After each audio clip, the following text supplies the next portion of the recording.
तुम अपने कैंप के बारे में बताओ, मैंने उसकी बात काटते हुए कहा। और तब उसने मुझे सारी कहानी सुनाई।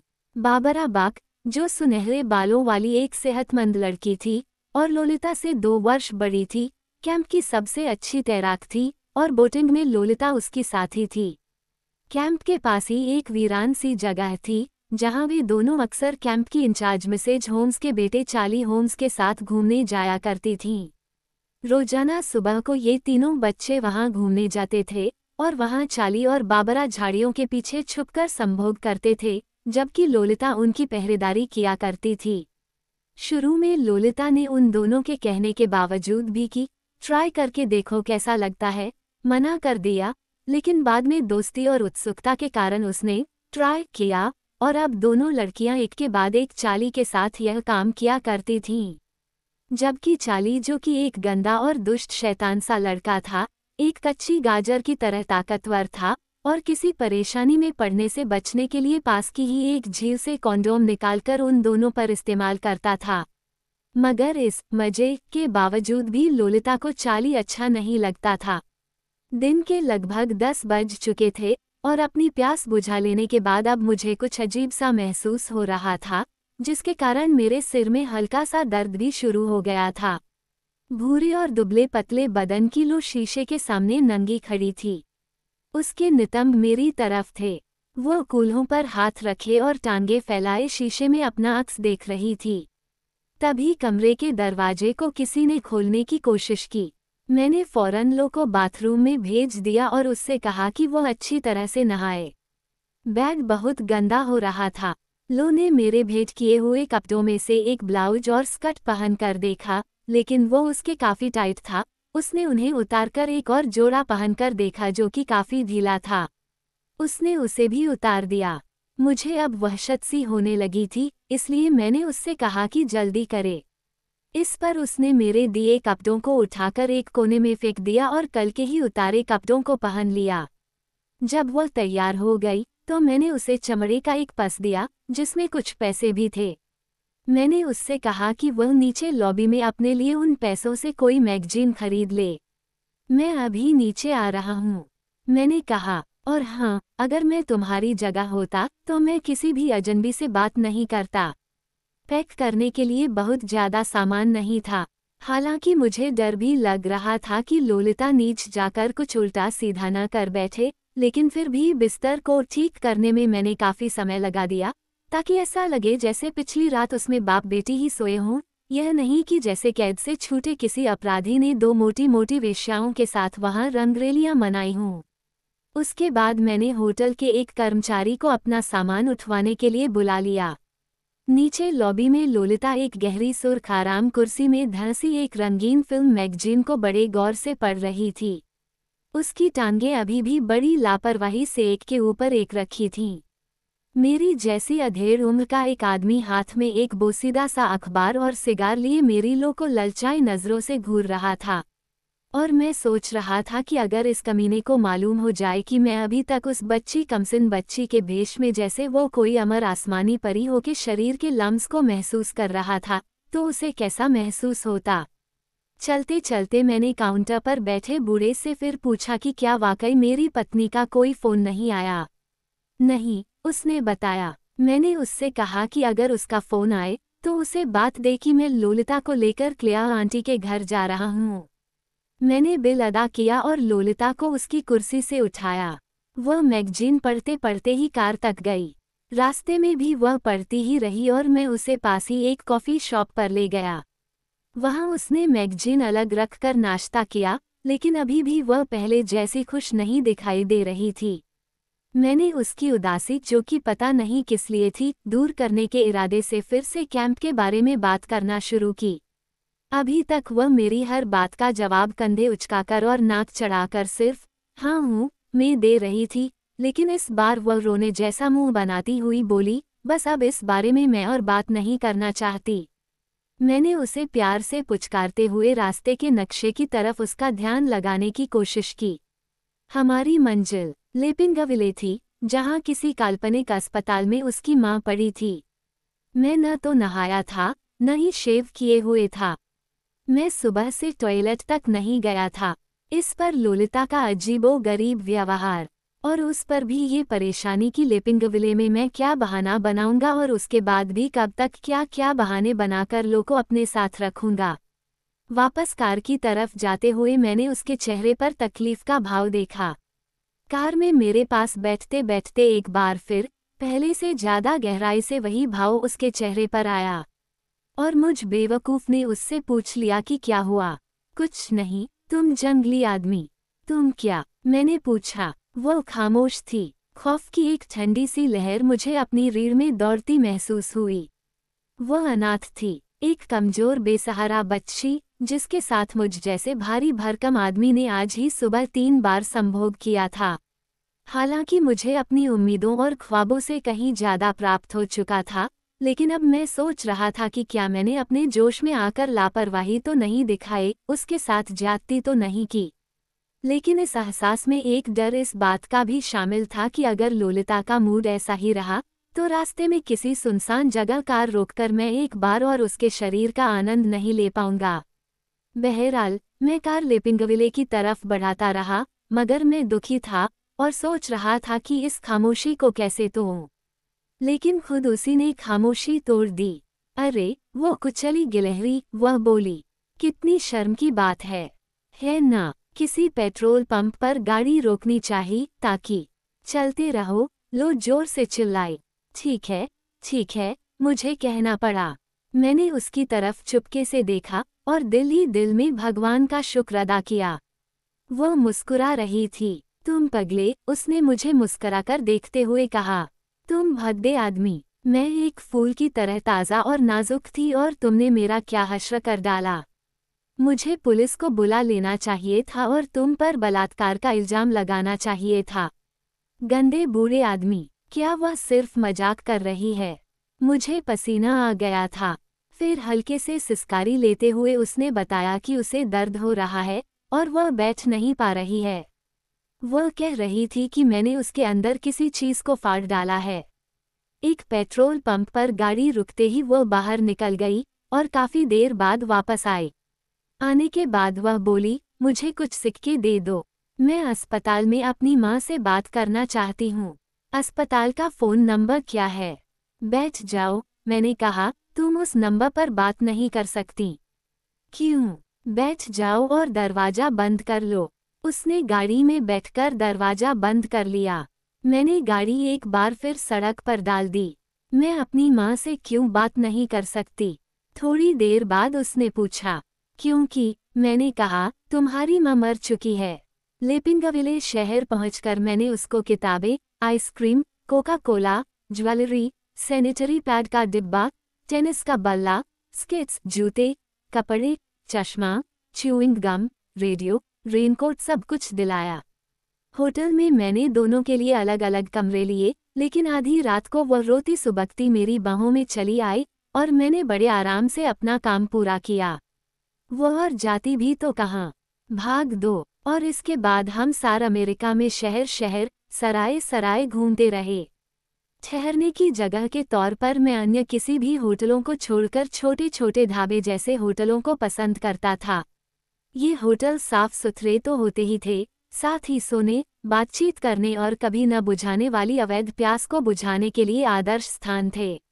शुरू में मुझे डर था कि कहीं मेरे और ललिता के बीच पनपे असली रिश्ते का राज न खुल जाए, इसलिए मैं दोनों के लिए अलग अलग कमरे लिया करता था। कभी कभी ललिता की जिद पर मुझे महंगे होटलों में भी ठहरना पड़ता था। मुझे महसूस हुआ कि जिस्मानी तौर पर भले ही ललिता किसी स्वप्न सुंदरी जैसी हो, लेकिन उसका दिमागी स्तर आम बच्चों की ही तरह था। उसे सिर्फ महंगे होटल ही नहीं, बल्कि हर भड़कीली और दिखावटी चीज़ पसंद थी। फिल्म मैगजीनों में दिए हुए तरह तरह के इश्तिहारों पर वह आंखें बंद करके यकीन कर लिया करती थी। वो किसी भी आइसक्रीम की दुकान पर बर्फ जैसी ठंडी आइसक्रीम का बोर्ड देखती तो वो वहाँ आइसक्रीम खाए बगैर आगे नहीं बढ़ती थी, हालांकि आइसक्रीम तो हर जगह की बर्फ जैसी ठंडी होती है। किसी भी गिफ्ट शॉप पर नज़र पड़ते ही वो मचल जाती थी और कुछ खरीदे बगैर मुझे एक कदम भी आगे नहीं बढ़ाने देती थी। हर अरे गहरे गायक की एल्बमों को खरीदना उसकी आदत थी, और अपनी इस कमसिन रखेल को खुश रखने के लिए मुझे ये सारी चीजें खरीदनी ही पड़ती थीं। मैंने उससे कह रखा था कि महीनों क्या, शायद बरसों तक उसे इसी तरह मेरे साथ खाना बदोशों जैसी जिंदगी गुजारनी पड़ेगी और मैं उसे फ्रांस और लैटिन भी पढ़ाता चलूंगा, लेकिन इस बात पर वह तेवर बिगाड़ लेती थी। मैंने शुरू से ही इस बात का ध्यान रखा था कि इन संबंधों के राज को राज बनाए रखने के लिए यह जरूरी था कि इसे छुपाने में मुझे लोलिता का भी पूरा सहयोग मिले, भले ही वह अपने दिल में मेरे लिए थोड़ी सी नफरत रखती हो, भले ही इसके बदले में वह मुझसे कुछ भी क्यों न मांग ले, लेकिन इस रहस्य को हमेशा छुपाए रखे। इसके लिए मैंने जहां और बहुत से उपाय अपनाए, वहीं उसे सुधार गृह भेज दिए जाने की भी धमकी देता रहा। आओ, अपने बूढ़े को चुंबन करो, मैं कहता था, और अपना मूड ठीक करो। मेरी प्यारी बेटी, मुझे तुम्हारी फिक्र है। तुम्हारी उम्र की लड़कियों के साथ सुनसान जगहों पर जो होता है, मैं उससे तुम्हें बचाना चाहता हूँ। तुम्हारे हर भले बुरे का मैं जिम्मेदार हूँ, और अगर तुम साथ देती रहीं, तो जल्दी ही यह रिश्ता कानूनी हो जाएगा। मैं कोई ऐसा सेक्स अपराधी नहीं हूँ जो बच्चों के साथ बलात्कार करते हैं। बलात्कारी तो चार्ली होम्स था, मैं तो तुम्हारा इलाज कर रहा हूँ। मैं तुम्हारा डैडी हूँ। मेरे पास किशोरियों के बारे में एक बड़ी अच्छी किताब है। देखो इसमें क्या लिखा है। मैं सुनाता हूँ। एक आम लड़की अपने बाप को खुश रखने को हमेशा उत्सुक रहती है। इसीलिए समझदार माँओं को बेटी और उसके बाप के बीच गहरा संबंध बनाने देना चाहिए। और आगे सुनो, सिसिलियन लोगों में बाप और बेटी के बीच सेक्स संबंध एक आम बात है, और ऐसी लड़कियों को जो ऐसे संबंध बनाती हैं, बुरी नज़र से नहीं देखा जाता है। लो, मैं इसीलिए सिसिली के लोगों का प्रशंसक हूँ। वे अच्छे खिलाड़ी, अच्छे संगीतज्ञ, भले और महान प्रेमी होते हैं। खैर, मैं कहना ये चाहता हूँ कि अगर तुमने पुलिस में ये रिपोर्ट लिखा दी कि मैंने तुम्हारा अपहरण करके तुम्हारे साथ बलात्कार किया है, तो जानती हो क्या होगा? मुझे ज़्यादा से ज़्यादा 10 साल की सज़ा होगी। मैं जेल चला जाऊंगा, लेकिन तुम्हारा क्या बनेगा, जानती हो? तुम खून की अनाथ हो, इसलिए तुम्हें या तो सुधार गृह भेज दिया जाएगा, या फिर एक वयस्क के साथ अनैतिक व्यवहार रखने के लिए तुम्हें भी बच्चों की जेल भेजा जाएगा। वहाँ तुम कपड़े सियोगी, बुनाई करोगी, श्लोक पढ़ोगी। तुम्हारी इंचार्ज औरतें बहुत सख्त होंगी, न तो अच्छा खाना मिलेगा और न अच्छे कपड़े जैसे तुम अब पहनती हो। एक गंदे से हॉल में तुम 40 लड़कियों के साथ सोया करोगी। इन हालात में तुम्हारे लिए यही बेहतर होगा कि तुम अपने इस बूढ़े के ही साथ रहो।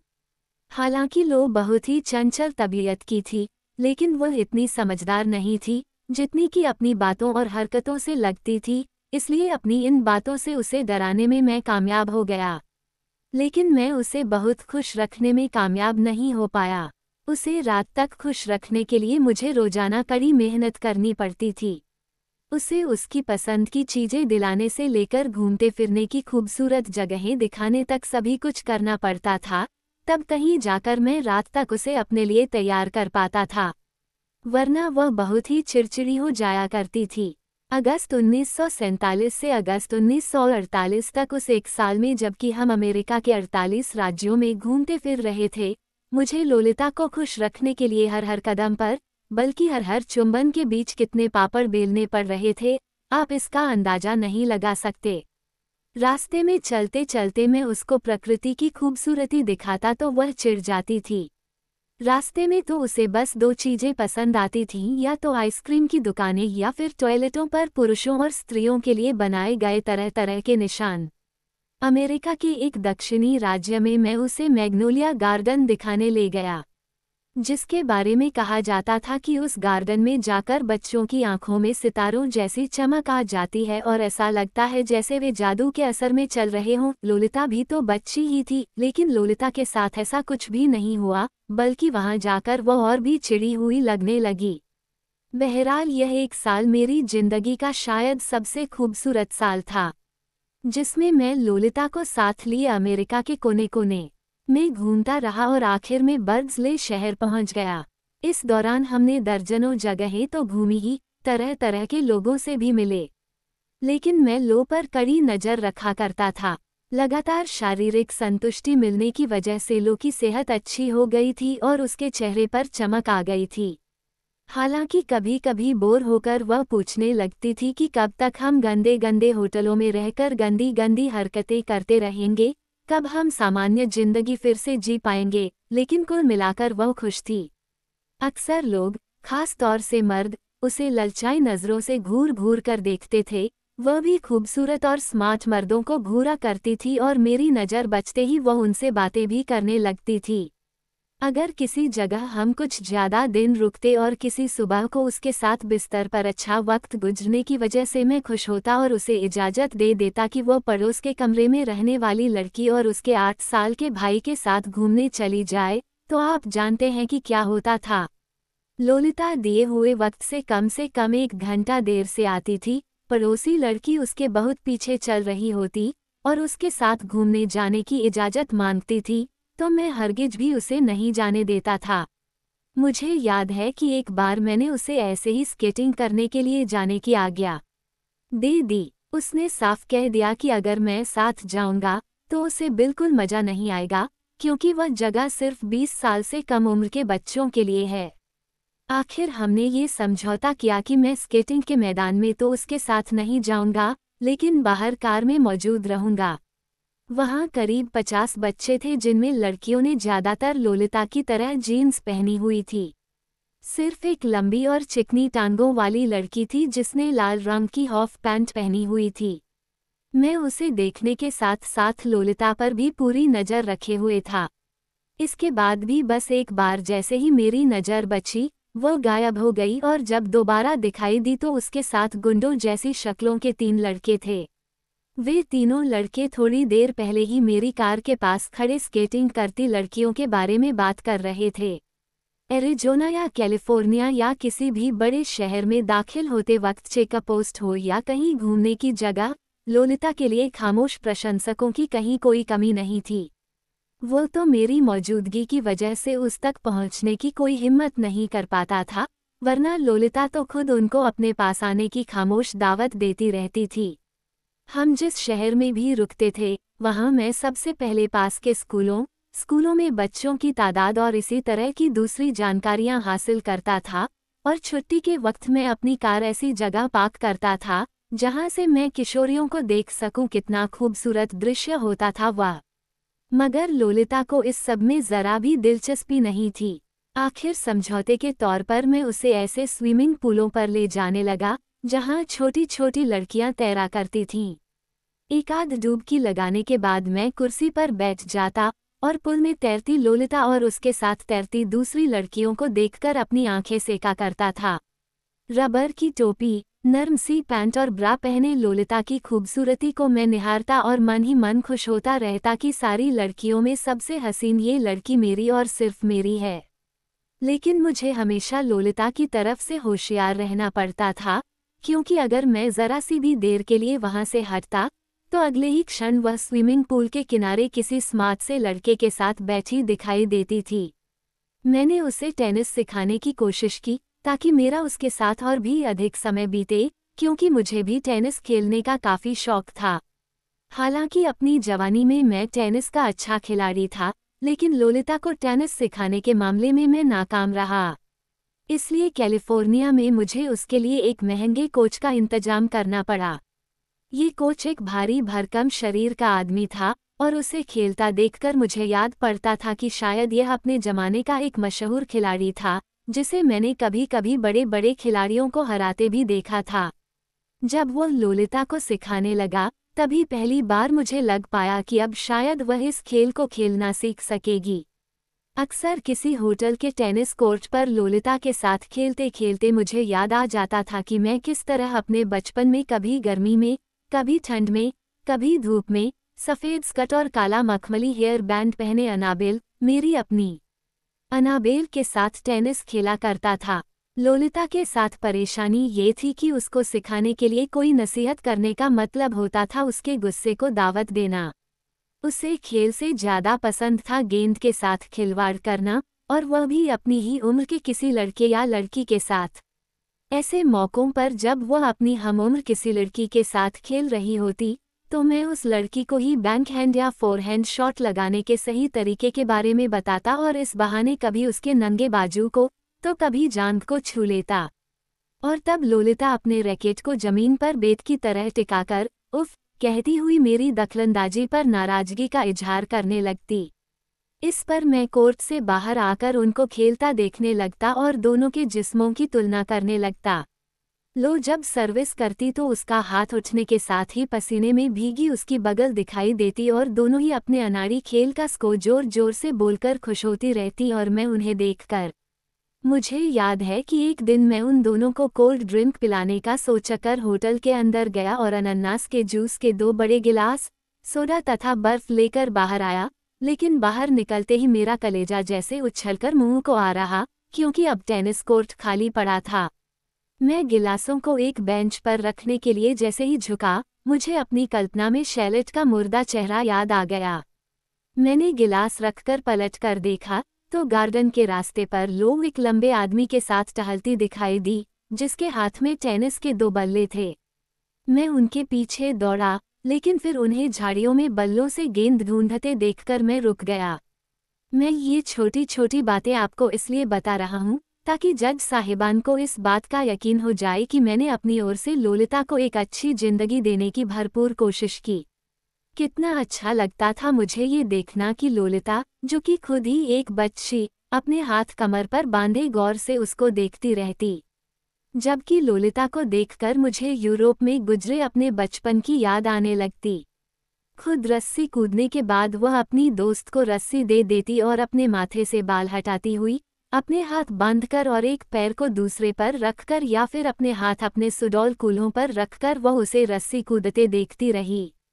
इस बीच हमारे कमरे की सफाई पूरी होने की इत्तला मुझे मिलती तो मैं दूसरी लड़की को मुस्कुराकर अलविदा कहता और फिर लो के बालों में उंगलियां फेरता हुआ प्यार से उसकी गर्दन को पकड़कर कमरे में ले जाता, ताकि खाने से पहले एक बार ताजगी हासिल कर ली जाए। मैं हमेशा लोगों से दूर रहने की कोशिश किया करता था, क्योंकि मेरे ऊपर पड़े लोलिता के नाखूनों और दांतों के निशानों को देखकर अक्सर कोई ना कोई पूछ बैठता था, क्या आपको किसी बिल्ली ने खसोट लिया है? लेकिन दूसरी तरफ लोलिता की कोशिश हमेशा दूसरों से घुलने मिलने की रहा करती थी। किसी भी अजनबी से मुलाकात होने पर एक तरह से वो कुतिया की तरह न सिर्फ अपनी दुम बल्कि और भी बहुत कुछ हिलाया करती थी। मेरी इसी बात से आप अंदाजा लगा सकते हैं कि मुझे उसकी यह अदा कितनी नापसंद थी। मैं अपना नाश्ता सवेरे ही कर लेता था। लोलिता चूंकि देर से सोकर उठती थी, इसलिए नाश्ते के बाद मैं उसके लिए कॉफ़ी ले जाया करता था। लेकिन मैं उसे कॉफ़ी तभी पीने देता था जब वह अपनी सुबह की ड्यूटी पूरी कर लेती थी। इसलिए मुझे उसके लिए कॉफ़ी लेकर आना बहुत ही अच्छा लगता था। मैं उसका कितना अच्छा दोस्त, बाप और डॉक्टर था। मैं उसके आराम का कितना ख्याल रखता था। मैं उसे कितना प्यार करता था।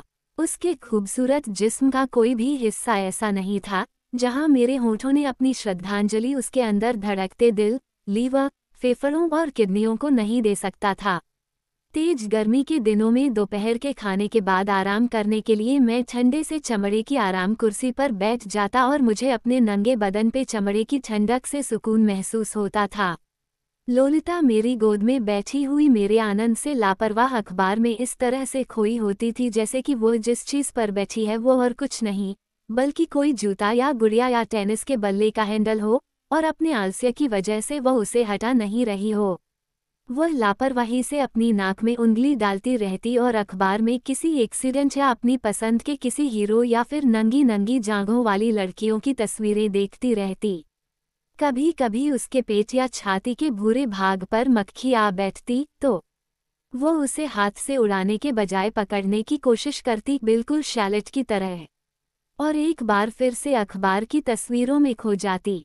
पढ़ते पढ़ते उसके गाल मुझसे दूर होने लगते, लेकिन मैं फिर से उन्हें करीब ले आता और यह सिलसिला कभी कभी सारी दोपहर चलता रहता। वे भी क्या दिन थे मेरी यानी हम्बर्ट की दुनिया में। हम्बलैंड में जब लोलिता दाखिल हुई थी तो वह मेरी खूबसूरती की वजह से मेरी दुनिया के बारे में जानने को बहुत उत्सुक थी। फिर मेरी दुनिया को देखकर उसे बहुत अच्छा नहीं लगा। शायद अब उसे मुझसे, मेरी दुनिया से नफरत सी भी होने लगी थी। और अब मुझे लगने लगा था कि वो इसी नफरत के साथ मेरी इस दुनिया से, मेरी जिंदगी से निकल भागना चाहती थी। मेरे छूने से अब उसे किसी तरह के मजे का एहसास नहीं होता था, बल्कि कभी कभी तो बड़े तीखे ढंग से वह बोल पड़ती थी, तुम ये क्या कर रहे हो। उसके लिए मेरे बेइंतहा प्यार, सारी परेशानियों का अब मुझे यह इनाम मिला करता था। हमबर्गर से ज्यादा उसे हैमबर्गर पसंद था। मेरे साथ अकेले वक्त गुजारने से ज्यादा अच्छा उसे खराब से खराब फिल्में देखना लगता था। सच मानिए, दुनिया में एक लाडले बच्चे से ज्यादा क्रूर दूसरा कोई नहीं होता है। रास्ते में एक बार हम एक मिल्क बार पर रुके, जिसका नाम था इंदी रानी। मैंने लोलिता से कहा कि वो मेरी ठंडी राजकुमारी है, लेकिन हसरत और उदासी से भरे मेरे इस मजाक को वह समझ तक न सकी। लेकिन मेरे कहने का मतलब यह नहीं है कि मैं खुश नहीं था। दरअसल मैं तो खुशी जैसी चीजों से अब बहुत ऊपर उठ चुका था, क्योंकि एक किशोरी को सहलाने, चूमने, प्यार करने से ज्यादा हसीन खुशी दुनिया में और कोई है ही नहीं। ये खुशी दुनिया भर की खुशियों से अलग है। हमारे सारे झगड़ों के बावजूद, उसकी सारी बदतमीजियों और चिड़चिड़ेपन के बावजूद और सारे खतरों के अलावा ये जानते हुए भी कि हमारे इस रिश्ते का कोई भविष्य नहीं, मैं अपने आप को जन्नत में महसूस करता था। इसमें शक नहीं कि इस जन्नत के आसमान का रंग जहन्नुम की लपटों जैसा था, लेकिन फिर भी ये थी तो जन्नत ही ना। बचपन में समुद्र के किनारे अनाबेल के साथ किए अधूरे रोमांस की चुभन अभी भी मेरे जेहन के किसी कोने में बाकी थी, और अपनी जिंदगी के इस अधूरे अध्याय को पूरा करने की कसक अब मेरे दिल में लगातार बढ़ती जा रही थी, और कभी कभी तो नश्तर बनकर चुभती रहती थी। इसमें कोई शक नहीं कि लोलिता ने मेरे दिल में बसी कितनी ही हसरतों को पूरा कर दिया था, लेकिन वो कहते हैं न, हजारों ख्वाहिशें ऐसी कि हर ख्वाहिश पे दम निकले। बहुत निकले मेरे अरमान, लेकिन फिर भी कम निकले। ऐसे ही अरमानों को निकालने के लिए मैं अब खूबसूरत समुद्री किनारों की तलाश में रहा करता था। इस तलाश में मैं एक बार कामयाब तो हुआ, लेकिन खराब मौसम की वजह से मेरी खोज बेकार ही साबित हुई। दूसरी बार फिर मेरी किस्मत ने साथ नहीं दिया, क्योंकि समुद्र में तूफानी हवाएं चल रही थीं। आखिर कैलिफोर्निया के एक समुद्री किनारे पर मेरी किस्मत मेहरबान हुई और वहां मुझे एक गुफा जैसी जगह मिली।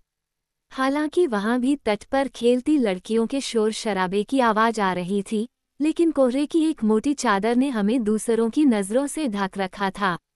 लेकिन उस दिन पहली बार लोलिता के प्रति मेरे बदन में वो सनसनी नहीं थी, जो कि अभी तक हुआ करती थी। शायद इसकी वजह पास में ढेर सारे लोगों की मौजूदगी रही थी। इससे ज्यादा मजा तो मुझे तब आया था, जब रिमसेडल की उस खराब सी झील से बहुत दूर घर के लॉन में मैंने लोलिता को घुटनों के बल झुके देखा था।